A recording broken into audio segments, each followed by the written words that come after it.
원래 한 사람의 일생도요, 보면은 처음에는 잘 모릅니다. 뭐 그 애가 나중에 커서 뭐가 될지 알겠습니까? 이제 태어난 애가.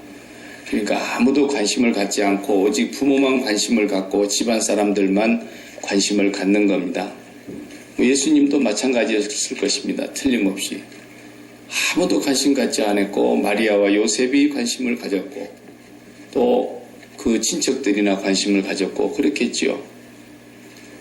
우리가 이제 대통령 선거 같은 거 할 때 보면 안 그렇습니까?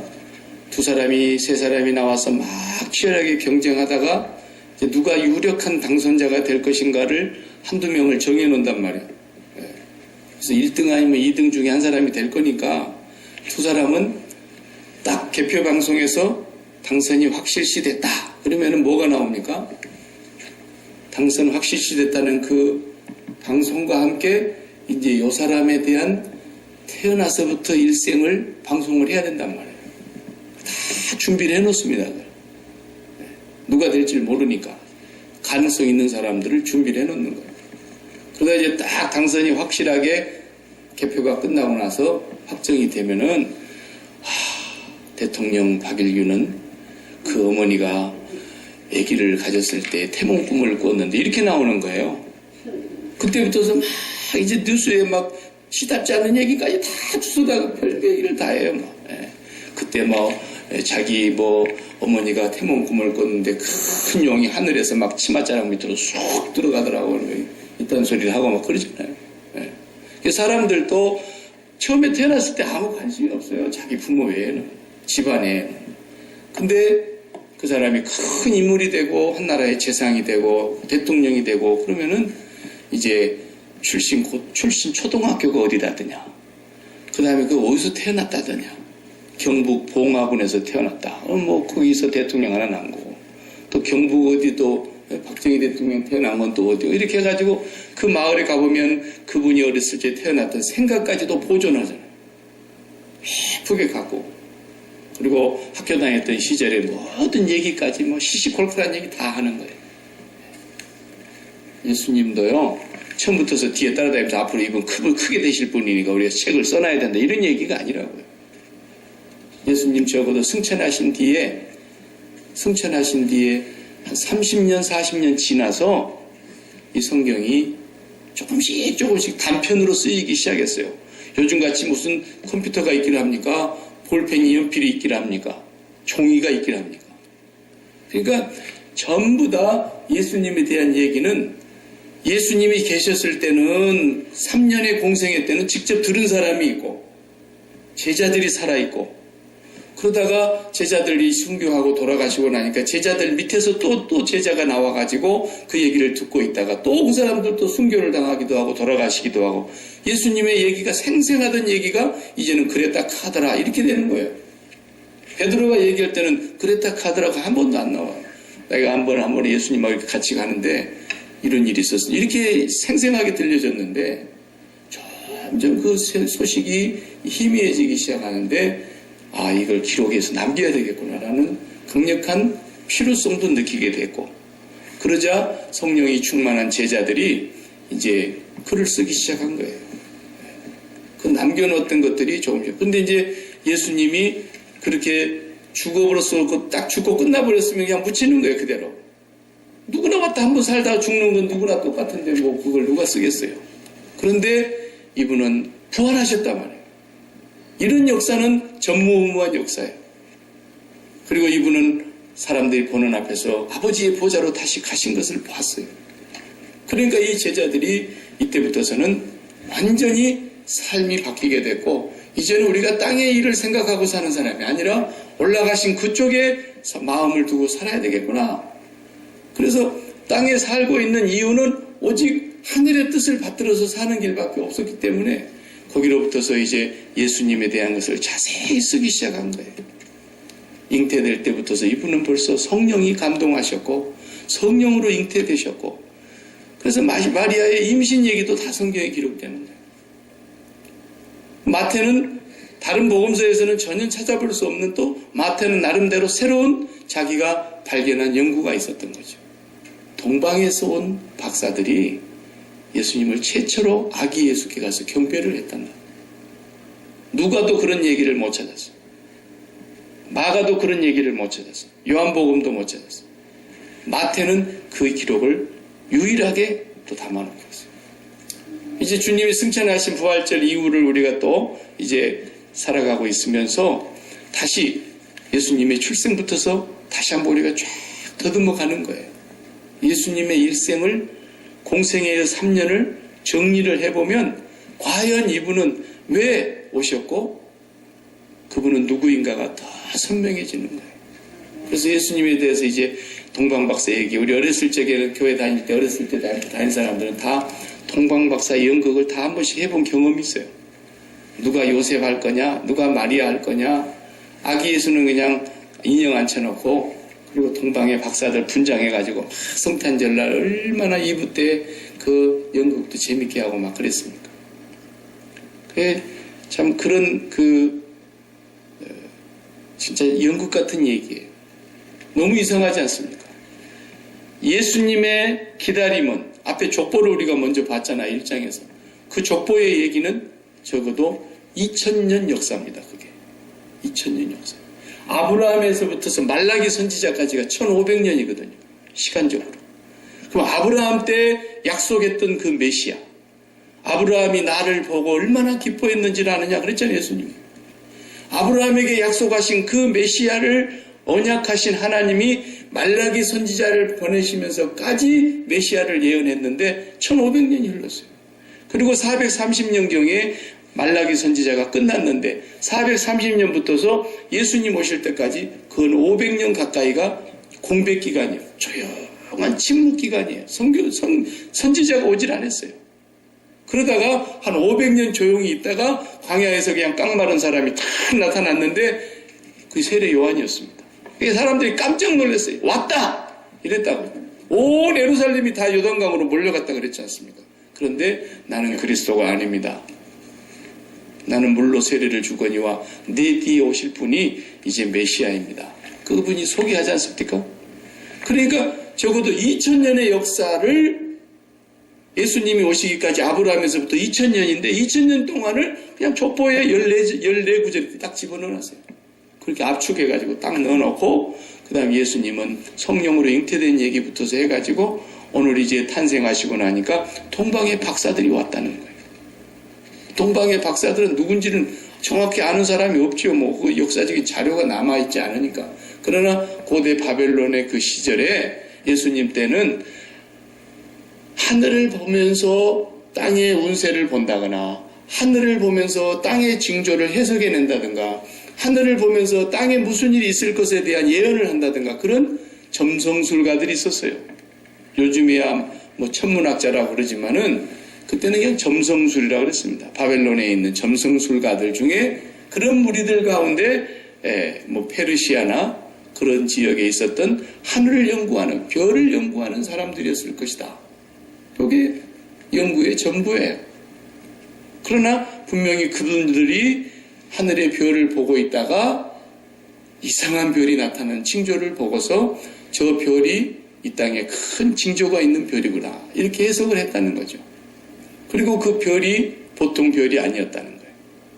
그래서 그 별이 빛나는 별을 찾아서 별을 따라서 별과 함께 계속 와보니까 아기 예수가 탄생한 곳에 별이 멈췄다 이렇게 기록이 되어 있어요.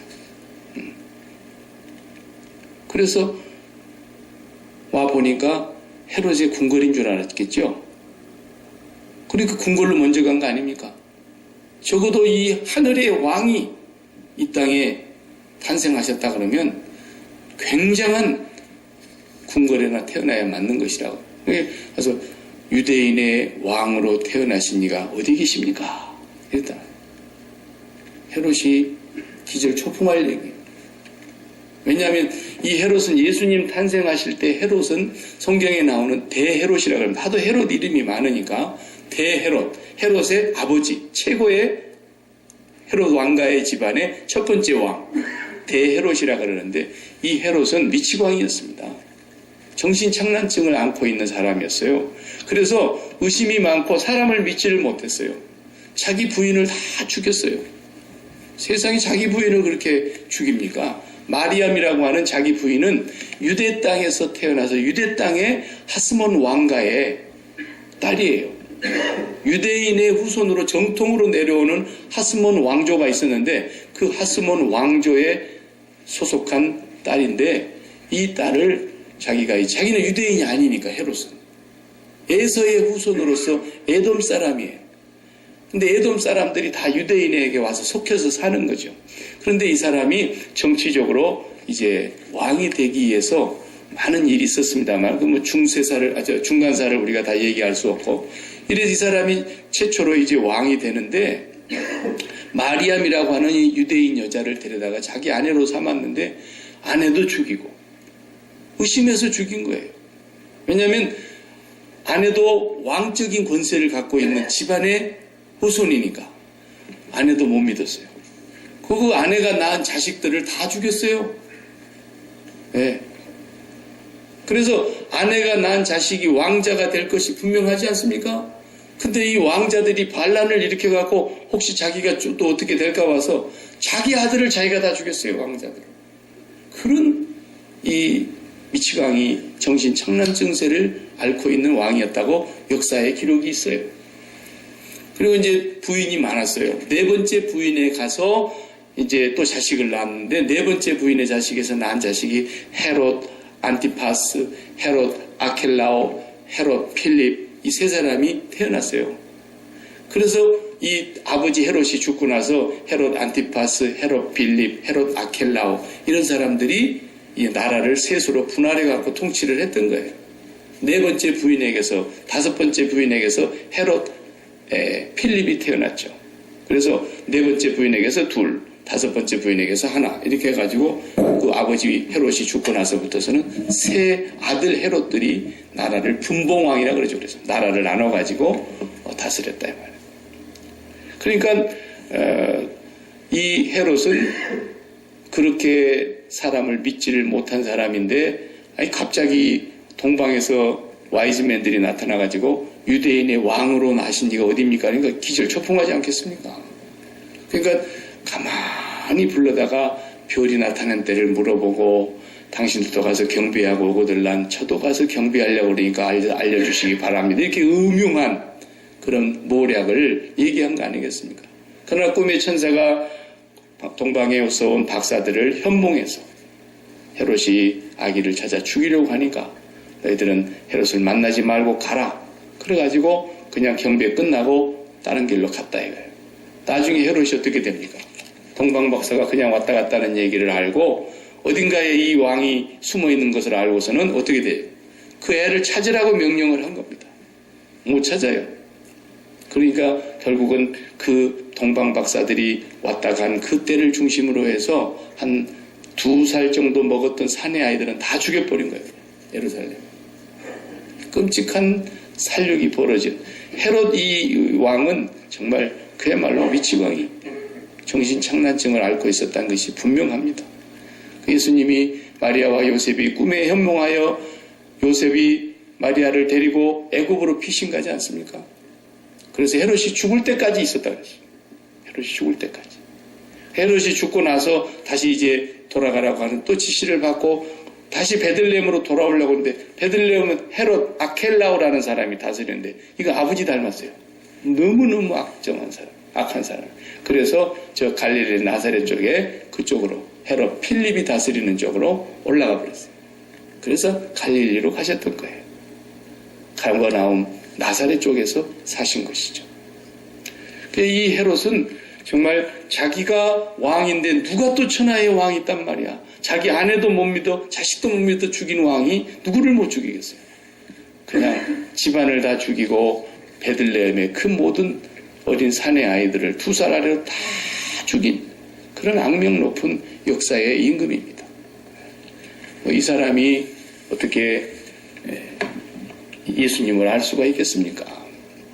그런데 헤롯은 그랬다 치더라도 헤롯이 자기도 모르는 소리를 들으니까 바리새인들과 서기관들 율법학자들 다 불러다 놓고 그 당신네 나라 왕이 태어난다면 어디서 태어난다는 거 아십니까? 물으니까 좀 알아보고 대답하겠습니다가 아니에요. 이거 다 아는 거예요, 그냥. 그 사람들은. 예, 미가서 5장 2절에 미가 선지자가 하나님에게 다 받아서 말씀하신 얘기가 있습니다. 유대 땅 베들레헴이라 그랬습니다. 탁 대답한 거예요. 그럼 그 사람들이 쫓아가야 될 거 아닙니까? 동방박사를 따라서. 아무도 안 따라갔어요. 동방박사만 경배하고 간 거예요. 아무도 유대 땅에서 서기관이나 바리새인 율법학자들은 경배 안 했다 이거예요. 뭡니까? 아니 메시아가 어디 그런 데서 오겠냐? 네? 그 사람들은 믿지를 않았어요. 믿지를. 정말 믿었다면 따라가 봐서 확인이라도 해봐야죠. 확인이라도. 아무도 믿지를 않았어요. 그런데 이 마태는 동방에서 온 별을 연구하는 이 사람들이 예수님께 경배드렸다라고 하는 것은 이건 상징적인 굉장히 중요한 뜻이 또 있는 거예요. 이 사람들은 땅에서 살지만 늘 관심이 어디에 있는 사람들? 하늘에 있는 사람들.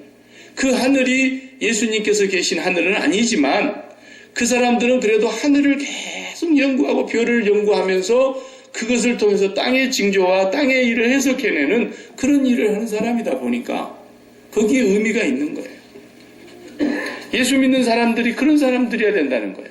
우리도 하늘 아버지가 계시는 그 하늘, 우리는 하늘에 계신 우리 아버지라고 했을 때 그 하늘, 거기를 우리는 늘 바라다보고 소망하고 살아가는 사람들이 예수 믿는 사람 아닙니까?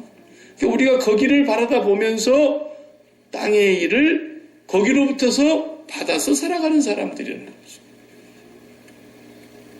그렇지 않으면 예수님에 대해서는 절대로 알 수도 만날 수도 없습니다. 예수님을 크게 오해한 거예요, 유대 사람들이. 그 당시에 보세요. 이제 말라기 선지자가 죽고 500년 동안 침묵이 흐르고 선지자가 나타나지 않더니만 얼마나 그들이 마음속에 언제 우리나라를 해방시켜 줄고 이 압제 아래서 우리를 독립시켜 줄고 간절히 바랐어요. 그러니까 그 500년 동안에요 엄청난 일들이 벌어졌습니다. 세계사에서는 어떤 일이 벌어졌느냐면 그 큰 바벨론이 망하고 페르시아 제국이 일어나고 페르시아 제국이 또 망하고 알렉산더 대왕이 이끌는 헬라의 제국이 일어나고 또 알렉산더 대왕이 갑자기 죽잖아요. 죽고 나니까 큰 로마가 탄생하고 로마가 천하를 또 다스리는 그런 와중 속에 이 팔레스타인이라는 이 조그만 땅은 한 번도 자기 나라를 찾은 일이 없이 지배 아래 있었고 전쟁의 소용돌이 속에서 그냥 살아야 했던 거예요. 지금은 로마의 지배 아래 있어요. 그러니 이 나라가 언제나 메시아가 와서 이 로마를 무너뜨리고 우리나라를 해방시켜서 우리가 독립국가가 되고 천하 만민의 우두머리가 되고 으뜸이 되어서 세상을 다스릴까 이것만 꿈꾸고 있는 거예요. 너무 간절히 기도하고 꿈꾸고 있었는데 세례요한이 나타나자 깜짝 놀란 거예요. 왔다라고 생각했던 거예요. 그랬는데 아니었고 그 다음에 예수님이 나타났는데 아닌 거예요. 이건 뭐 젊은이 한 사람이 나타났는데 갈릴리 나사렛에서 30년 동안 목수의 집안에서 같이 살다가 어느 날 갑자기 갈릴리 해변에 나타나셔가지고 제자들을 불러가지고 이렇게 돌아다닌다는데 무슨 거지도 아니고 상거지 같이 갖고 다니면서 이상한 소리를 하니까 아무도 안 받아들이는 거예요. 그래도 제자들은 일부 그래도 이분이 우리나라를 독립시킬 분이겠다 이런 확신이 있었으니까 따라다니 배와 부침과 그물을 버리고 자기가 세관에서 일하던 세리 직장도 버리고 다 따라갔다 이거예요. 그런데 따라가면 따라갈수록 이상한 말씀만 하시는 거예요. 나라를 언제 독립시켜야 될 것인지를 한 번도 얘기를 하는 거예요. 십자가에서 내가 죽을 거야. 예루살렘 올라가면 대제사장과 서기관과 백성의 장로들에게 내가 버림을 받고 고난을 받아서 십자가에 죽게 되고 제4일에 살아나야 할 것이다. 나를 따르는 자는 자기를 부인하고 자기 십자가를 지지 않고는 나를 따를 수 없느니라. 뭐 이상한 말씀만 하시는 거예요. 자기 부모와 처자와 형제와 및 자기 전토와 목숨까지 미워하지 않은 자면은 나를 못 따라온다. 아주 높은 사람들이 따라오면 얼마나 좋아요. 예수님도 폼도 나고. 그래서 서기관 하나가 다 따라 나서 갖고 제가 가방 못지 하겠습니다. 어디든지 가면은 제가 따라다니겠습니다. 저를 제자로 받아주십시오. 야야, 영어도 굴이 있고 막 공중에 나는 새도 뭐 기다릴 곳이 있지만 나는 머리둘 곳이 없어. 그냥 물리치는 거예요. 따라온다는 사람까지도. 도무지 이 사람을 알 수가 없어요. 종을 잡을 수가 없어요. 많은 사람들이 오해한 거예요.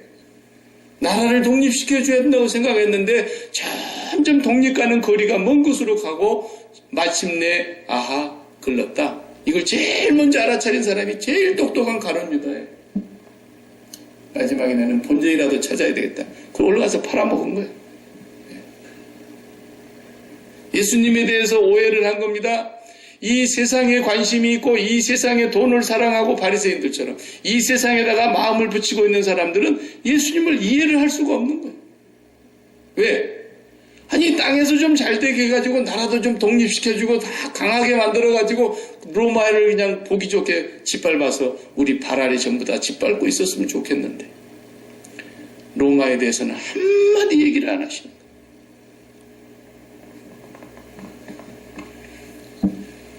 그러니까 예수님이 오신 목적은 뭐예요?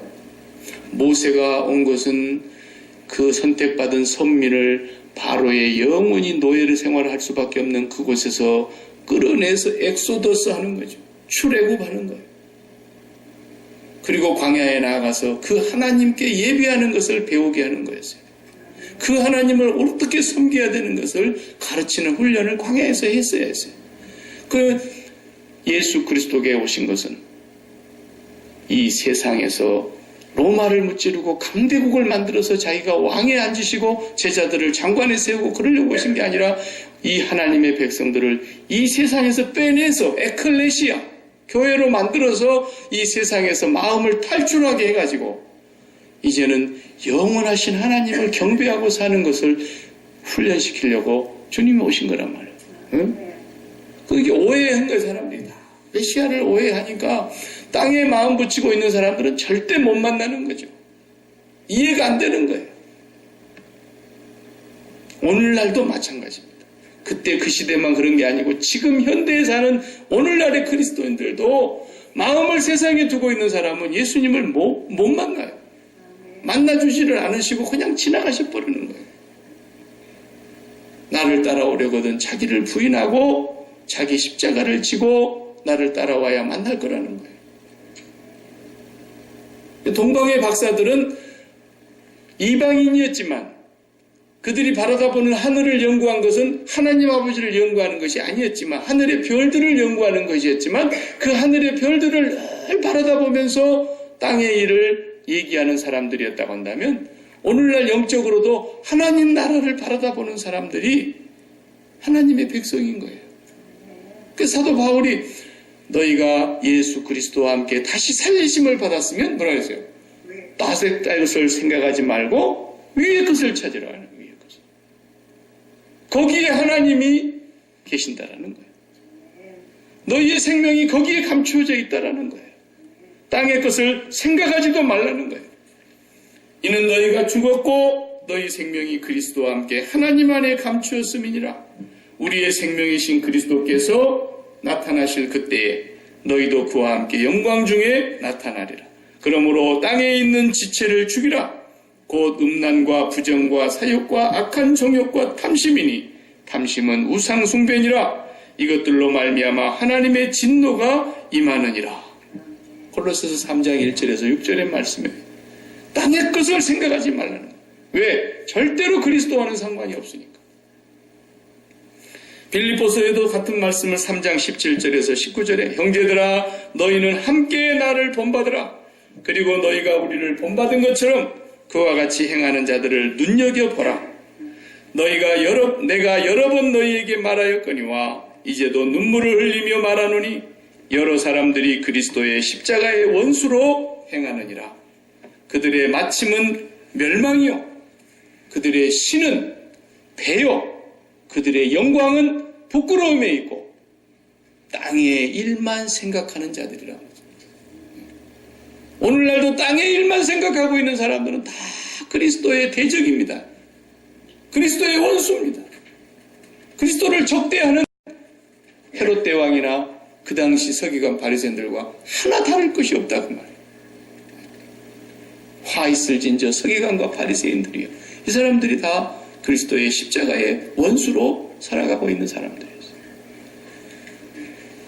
구약의 성도가 출애굽한 사람들이라면 신약의 성도는 출세상한 성도들이에요. 출세상한 성도.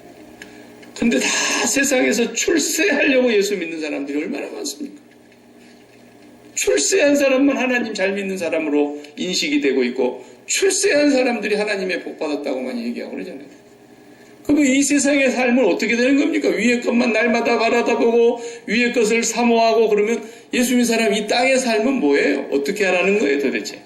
그건 아버지의 하늘의 뜻에 의해서 어떤 사람은 100살 이상 살게 하시기도 하고 어떤 사람은 예수님처럼 30세에 데려가시기도 하고 어떤 사람은 넘치게 복을 많이 주셔서 물질로도 풍성한 사람이 되게 해서 그 물질의 청지기가 되게 하시기도 하고 어떤 사람은 가난하게 살면서도 행복하게 살게 해주시기도 하고 그 하늘의 뜻에 달려있다라는 거예요.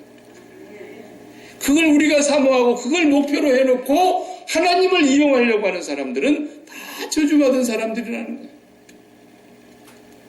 하나님의 심판은 틀림없이 1.1획도 오차가 없이 그런 사람들을 골라낼 거라는 거예요. 입으로 주여 주여 하는 자마다 다 천국 가는 게 아니다라는 거예요. 그 마음이 진정으로 주님께 있어서 주여 주여 했느냐 아니면 이 땅에다가 마음을 붙여놓고 이 땅의 소원을 성취하려고 주여 주여 했느냐 하나님은 아시니까 분명히 그렇게 말씀하셨습니다. 우리는 예수님을 정말로 오해하지 말아야 돼요. 그래서 예수를 바로 믿고 나면은 이 마음에 붙들려 있었던 모든 문제, 이 세상에서 나를 구원해 주시옵소서, 이 세상에서 나를 구원해 주시옵소서. 그 말이 무슨 말이냐면 이 세상의 돈 문제에서 나를 해방시켜 주시옵소서가 아니에요. 돈을 좀 많이 주셔가지고 더 이상 돈 문제로는 걱정하지 않게 해주시옵소서. 그런 게 구원이 아니라 돈 문제에 붙들려 있는 이 마음이 돈 문제에서 해방을 받아서 떠나는 거예요. 하나님께로 가서 마음이 온전히 붙들려 있는 사람은 기도하고 주님의 십자가에서 내가 돈에 대해서 죽은 사람이라는 것을 날마다 기도하고 고백하면서 하나님께로 나아가는 사람은 그때 하나님이 나에게 돈보다도 더 실감 있는 분으로 느껴지게 된다. 내 호주머니에 진짜 지갑 속에 있는 지폐보다도 하나님이 더 실감나게 느껴지는 그런 은혜를 하나님이 주셔서 이제는 돈 문제로 인해서는 내가 세상에서 마음이 매이지를 않게 된다. 그래서 사도 바울이 내가 그렇게 되니까 가난해도 궁핍에 매이지 않았다 그랬잖아. 궁핍에 처할 줄도 알고 어떤 때는 너무 풍부하게 주셔서 풍부에 처했지만 그 풍부로 인해서 내가 허탄한 내 마음 빼앗기지 않았다라는 거예요. 그는 비천해도 그는 존귀해도 어떤 위치에 있어도 마음이 하나님께 있었다라는 거예요. 그래서 내게 능력 주시는 그분 안에서 비천에 처할 줄도 알았고 풍부에 처할 줄도 알았고 배고픔에 처할 줄도 알았고 배부름에 처할 줄도 알았고 어떤 상황을 하나님이 주시든지 간에 다 축복이었다는 거예요. 합력하여 선을 이루었다는 거예요. 하나님은 그런 분이라는 것을 우리에게 말씀하시는 것입니다. 대제사장과 서기관들은 그리스도를 크게 오해하신 분들이에요. 땅의 문제를 해결해 줄 줄 알았던 거죠. 우리 기독교가 정말 다시 오리엔테이션을 돼야 돼. 다시 오리엔테이션 돼야 돼. 다 컴퓨터 용어로 말하면 다 포맷해버리고 깨끗이 다 닦아내버리고 다시 오리엔테이션을 해야 된다. 땅의 문제를 위해서 하나님 앞에 와서 부르짖고 기도하는 사람들이 그리스도인이 아니에요.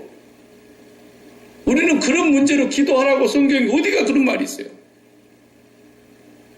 하늘에 하나님 아버지의 나라와 의를 구하라 그랬죠. 그리하면 이 땅의 문제는 너희가 하나님 아버지께서 다 아시고 필요한 대로 더하여 주실 것이라 그랬죠. 주기도문을 봐도 땅의 것을 구하는 적이 한 번도 없어요. 목사님 오늘날 우리에게 일용할 양식을 주옵시고 그건 있던데요. 그것도 나중에 이제 강의하겠지만 그 얘기가 아니에요.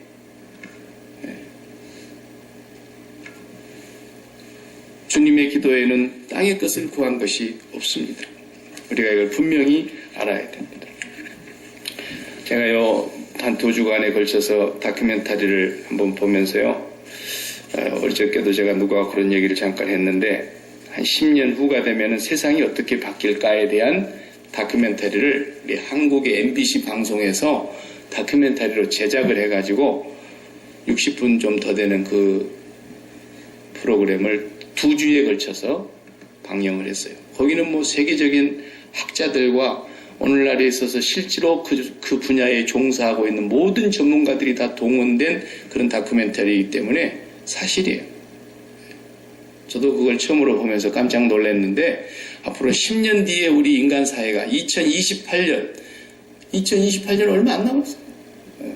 2028년 정도 되면은 세상이 어떻게 바뀔까에 대한 것을 미리 이렇게 예측을 해보는 거예요. 그 전문가들이. 지금의 이렇게 경제가 과학이 발달돼가는 속도를 보면은. 그렇지 않겠습니까? 옛날 우리 농경사회에서 그냥 쟁기질 해갖고 소가 농사 짓고 소 달구지 태워가지고 짐 실어 날리고 이럴 때는 한 30년 발달해도 별로 안 발달했어요.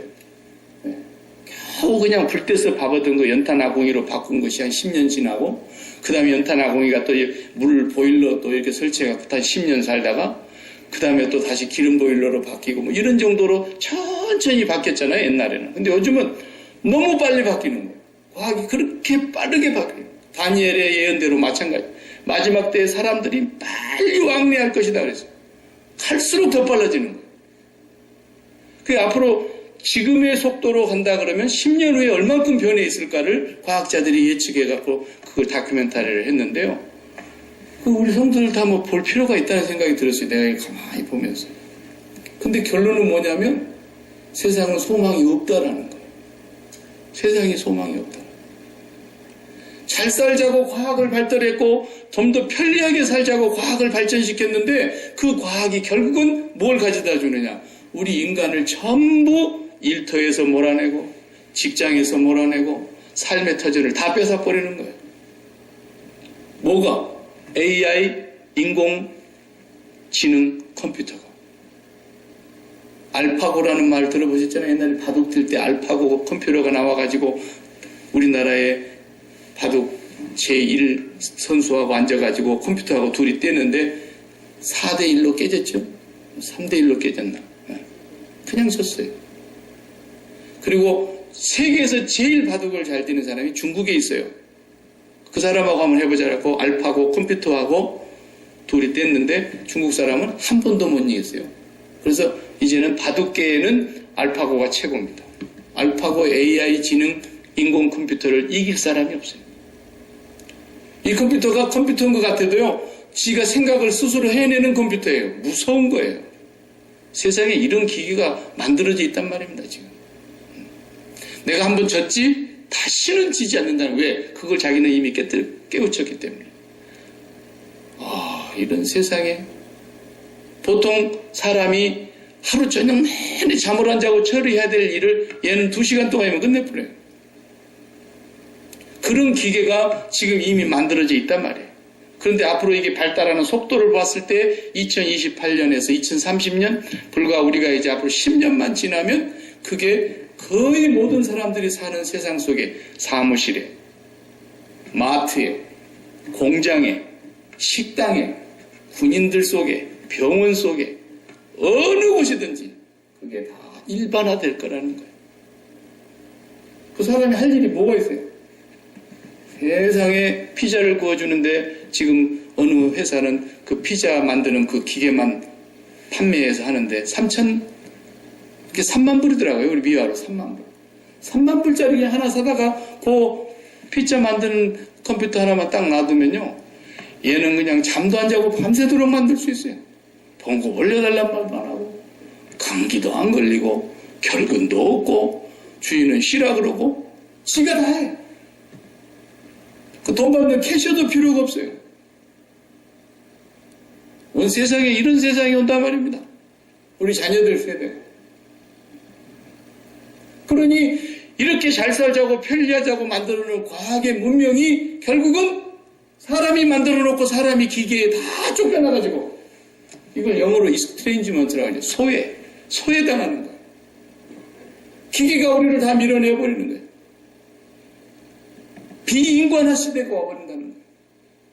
사람의 인력은 이제 20%나 30%만 필요하고 80%나 70% 인구는 할 일이 없는 세상이 온다는 거예요. 과학의 결론은 뭡니까? 소망이 없다라는 거예요. 소망이 없다라는 거예요. 더 오래는 살고 싶은데 죽기도 싫은데 어떡하자는 거예요. 그러니까 세상을 소망을 두고 살아가는 사람들은 가면 갈수록 더 절망입니다. 그럼 우리 하나님의 백성들은 뭐가 있어요? 하나님이 정하신 때가 있고 하나님이 이루시는 그 나라가 도래하고 있다는 걸 우리가 바라보고 있는 거예요. 거기에 소망을 두고 살아가는 사람들은 하나님에게 마음을 두고 살아가기 때문에 그런 세상이 온다 해도 낙심하지 않아요. 두려워할 일이 아닌 거예요. 세상은 아무 소망이 없습니다. 가면 갈수록. 인간의 최고의 과학기술이 하늘을 나는 거였어요. 그래 비행기를 만들었어요. 그 꿈이 실현되었고. 그래서 최고의 과학이 비행기입니다. 하늘을 날아요. 그렇게 많은 사람을 태우고 그렇게 많은 화물을 태우고 공중을 날아가는 거대한 그 쇳덩어리를 보십시오. 그래도 그것이 인류에 희망을 준 게 아니라 비행기를 만들어서 폭격을 해가지고 폭탄을 만들어서 엄청난 사람을 죽이는 세계 제2차 대전을 일으켰어요. 과학의 결국이 그렇게 되는 겁니다. 앞으로 이제 4차원의 시대에는 AI 시대가 옵니다. 모든 것을 컴퓨터가 하는 거예요. 그런 시대에 종말을 지금 보고 있는 거예요. 그것이 인류의 재앙이 온다는 것을 서서히 보여주고 있는 거예요. 대단히 멍청하고 미련한 인간들이 하는 과학의 종말인 겁니다. 세상은 그 문제를 어떻게 해결할 것이냐. 그런데 계속해서 환경이 나빠지고 환경이 오염되고 계속해서 황사현상이 일어나고 계속해서 사람이 살 수가 없고 계속해서 농작물이 안 되니까 결국은 농작물로 갖고는 인류의 생산을 먹을 것을 못 만들겠구나. 그래서 유전자를 다 변형시키는 이제는 생산물을 만들어내지 않습니다. 여러분 옥수수, 콩 엄청나게 나온다. 이게 유전자 조작된 것이 대부분입니다. 지금. 근데 이런 것을 먹으면 이제 먹기 시작하기 때문에 아직 임상실험이 덜 끝나서 그렇지 이걸 계속 먹게 되면 우리 몸에 세포가 파괴되기 시작하고 우리 안에 유전자의 변질이 오게 돼가지고 도저히 상상할 수 없는 병들이 생기게 될 거라는 것이 과학계의 정설이에요. 네. 과학은 아무리 발달시켜도 하나님이 없이는 절망입니다. 근데 우리 예수 믿는 사람들은 하나님을 바라다보고 살고 있기 때문에 하나님을 중심으로 해서 살기 때문에 하나님 안에서 우리는 절망하지 않습니다. 하나님의 때가 있고 하나님의 길이 있고 하나님의 방법이 있고 하나님의 뜻이 있다는 걸 믿기 때문인 것입니다. 하나님의 백성들이 살아가는 길이 있는 거예요. 동방의 박사들이 별을 보면서 살았어요. 이 별을 본다는 말이 굉장히 중요한 말이에요. 성경적으로. 제가 한번 전에도 소개했는데 consider라는 말이 영어 단어인데 동사로 생각하다, 숙고하다, 깊이 생각하다 그런 뜻이에요. 그래서 consideration 그러면은 아주 오랫동안 심사숙고하다는 거예요. 여러 날 동안 여러 가지 방법으로 깊이 생각을 해보고 난 끝에 뭘 결정할 때 하는 말이 consideration, consider. 그 단어가 con이라는 말이 영어에 이건 본래 라틴어예요. con이라는 말은 영어로 together, 아니면 with, 함께라는 뜻이에요. 그 뒤에 seduce라는 단어와 con이라는 말이 붙어서 consider가 됐는데 뒤에 seduce는 라틴어로 seduce라는 말이 영어의 star, 별이에요, 별. 이게 consider, 별과 함께 그런 뜻이라니까요. 그 어원이 거기서 온 거예요. 깊이 생각한다는 말이 어디서 왔냐면 별과 함께 한다는 말에서 온 거라니까요. 별과 함께. 예? 사막 한가운데나 태평양같이 그 넓은 바다 안으로 딱 들어가 버리면 나침판이 없이는 방향 못 잡아요. 어디가 어딘지를. 기준점이 없어져 버렸기 때문에. 망망대해에 들어가 버리면 방향을 못 잡는다. 사막 한가운데서 어떻게 방향을 잡습니까? 못 잡아요. 아무것도 보이지 않고 사막인데. 깜깜한 밤이 돼야 방향이 보이는 거예요. 아무것도 안 보이는 깜깜한 밤이 되면 밤하늘에 가장 빛나는 북극성이 보이는 거예요. 그래서 별과 함께 그 북극성을 보고 사방을 구분했던 그 시절에 만들어진 단어가 consider. 동방의 박사들이 별을 보고 예수 그리스도를 만났다는 거예요. 그래서 성경에 요한계시록 22장 마지막 장에 보면은 예수님을 뭐라 그래요? 샛별이라고 그러셨어요. 예수님을 샛별이라고 그랬어요. 모닝스타. 예수님은 밤하늘에 떠오르는 샛별이신데 그 샛별을 예수님으로 성경에서 말씀하고 있습니다. 그 예수 그리스도를 바라다 보는 삶이 바로 별과 함께 사는 삶이에요. 우리가 날마다 예수 그리스도를 바라다 보고 살면 절대로 길을 잃어버리지 않습니다. 과학이 무슨 소리를 해도 하나님의 백성들에게는 별을 바라다 보는 사람에게 동방박사가 별을 바라보다가 예수님을 만난 것처럼 우리는 진짜 그 별이 되시는 예수 그리스도를 날마다 바라다 보고 가면 그분이 우리 인생의 중심축이기 때문에 우리는 한 번도 방향을 잃지 않게 되어 있습니다. 지구의 자전축이 이렇게 23.5도 구부러져 있지 않습니까? 이렇게. 지구가 반드시 이렇게 있는 게 아니라 이렇게 축이 굽어져 있어요. 그리고 뱅글뱅글 돌고 있는 거예요. 축을 중심으로. 그래서 북쪽에 북극성이 있는 것이고 방향을 잡는 것처럼 우리 인생은 계속 어떻게 인생이 돌아가느냐? 하나님, 예수 그리스도가 우리 인생의 중심축이기 때문에 우리가 방향을 잃지 않는 거예요. 우리 그걸 바라는 거예요. 계속해서. 저와 여러분이 예수님을 절대로 오해하면 안 됩니다. 환하게 밝을 나는 별이 안 보이죠. 그죠? 예배 끝나고 좀 더 어두워져서 별이 보일 겁니다. 밖이 환한데 어떻게 별이 보입니까? 이 말은 여기에 진리가 있는 거예요. 우리가 밝아지면 하나님의 빛이 안 보여요. 내가 밝아갖고 내가 다 안다는 거예요. 그래서 그 열매를 따먹고 눈이 밝아 그랬다. 그래서 철학 그러면 철학이 뭐예요? 밝을 철자에 배울 학자예요. 학문에 대해서 눈이 밝아진다는 거예요. 철학. 명철하다 그럴 때 밝을 명자가 뭐예요? 태양 하나하고 달 하나하고 붙여갖고 밝을 명. 하늘에 태양과 별을 붙여놓은 글자가 밝을 명자 아닙니까? 가장 밝은 거예요. 명철, 밝을 철. 밝을 명의 밝을 철. 명철하다. 내가 명철하다고 하면은 하나님하고 아무 상관이 없는 거예요. 그래서 잠언에서 뭐라 그래요? 지혜의 책에서 뭐라 그래요? 네 명철을 의지하지 마라. 솔로몬이 나는 아무것도 모릅니다. 어린아이라서 출입할 줄도 모릅니다.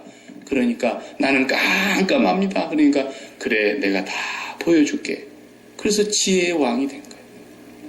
우리는 내가 밝으면 아무것도 안 보여요. 이걸 알아야 되는 거예요. 내 앞에 일어나는 매일매일의 삶 속에서 자기가 이것을 좋은 것이다 나쁜 것이다 판단하고 사는 사람이 바로 명철한 사람이요. 자기가 안다는 거예요. 자기가 밝다는 거예요. 아닙니다. 이게 밝은 것인지 어두운 것인지 나는 몰라요. 사도 바울이 옥에 갇히는 것이 잘못된 것인지 좋은 것인지 몰라요. 하나님만 아시는 거예요. 사도 바울이 억울하게 가서 감옥에 가서 매를 맞고 착고에 채여서 갇혀 있어요. 베드로가 잡혀가지고 착고에 매여서 갇혀 있어요. 야고보 사도는 아주 일찍 잡혀가가지고 목이 잘려서 죽었어요. 좋은 것인지 나쁜 것인지 우리는 몰라요. 하나님만 아시는 거예요. 오직 그분의 뜻만 있는 거예요. 그래서 우리 앞에 이루어지는 모든 매사에 우리는 뭔지 아세요? 우리 앞에 일어나는 크고 작은 모든 일에 우리는 별 볼 일이 있는 사람이에요. 무슨 말인지 잘 모르시는 거예요. 우리가 별 볼 일이 있는 사람이에요. 우리가 우리는 무슨 일을 만나든지 우리의 샛별이신 예수 그리스도를 바라다 봐야 될 사람들이라고 말이야. 진짜로 우리가 별 볼 일 있는 사람이에요. 큰 일을 당하든 작은 일을 당하든 어떤 상황에 놓이든 우리는 별 볼 일 있는 사람. 그 별을 안 바라다 본 사람은 어떤 사람이라도 별 볼 일 없는 사람. 성경이 그렇게 말하고 있어요. 대통령이라도 그분을 안 바라다 보면 진짜로 우리 앞에 별 볼 일 없는 사람이에요. 우리는 아무리 작은 일이라도 내가 알지 못합니다. 하나님, 내가 오늘 이렇게 재수의 오미 붙어가지고 이렇게 이런 일이 생깁니까? 그러지 말라라는 거예요. 이게 재수의 오미 붙은 일이 아니에요. 예수 믿는 사람은 절대로 결코 정죄함이 없나니 예수 안에 있는 사람에게는 어떤 일도 재수 없는 일이 없어요. 그렇기 때문에 항상 기뻐하라 그랬고 범사에 감사하라 그런 거예요. 예수 안에 들어왔는데 무슨 화가 있으며 무슨 저주가 있겠어요. 예수 안에 있으면 언제나 하나님은 어떤 일이든지 합력하여 선을 이루시는 분이세요. 나는 모릅니다. 나는 밝음이 없습니다. 나는 어두움입니다. 나는 죄인입니다. 오직 샛별 대신 예수 그리스도만 바라보는 바로 그 별 볼 일 있는 사람들이 그리스도인인 거예요. 알고나 살아야죠. 예수님 안 쳐다보면 다 별 볼 일 없는 사람이에요. 부러울 것이 하나도 없어요. 여러분 다 별 볼 일 있는 사람들이에요. 그렇죠? 네. 별 보고 살아야 돼요. 기도하십시다. 하나님 감사합니다. 주님을 오해하는 바리새인과 서기관 율법학자라도 아니야 일국의 왕이라도 저주 아래 화를 면하지 못했는데 하나님께서 저희들에게 예수 그리스도를 알게 해주시고 참 빛을 보여주시고 우리가 어둠인 것을 깨닫게 해주셨고 진정한 빛이 오므로 우리의 죄가 다 드러나게 해주셨고 우리를 그 죄악 가운데서 저주 아래서 주님이 십자가로 구원해 주신 은혜를 감사드립니다.